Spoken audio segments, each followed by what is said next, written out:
Thank you everyone. This video will show you I will share my ampalaya at home. This is also all about organic planting. For disclaimer, I'm not a professional organic farmer, but I'm just trying to help more people for the intent that more people will eat a healthy vegetable.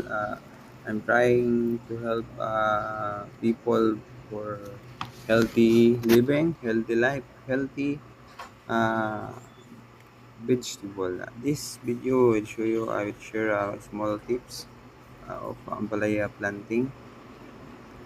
This is my experiment all about organic planting. First, I prepare the soil, compost matter, and small amount of vermicast, charcoal. I compost it almost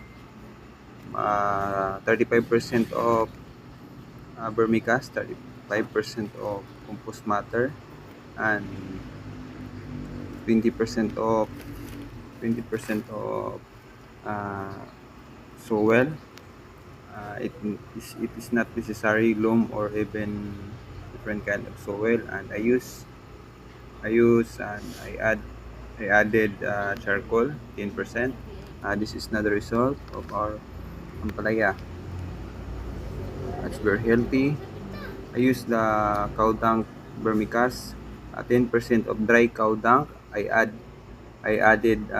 mix 90% of water after 3 days. I soak in 3 days, and after I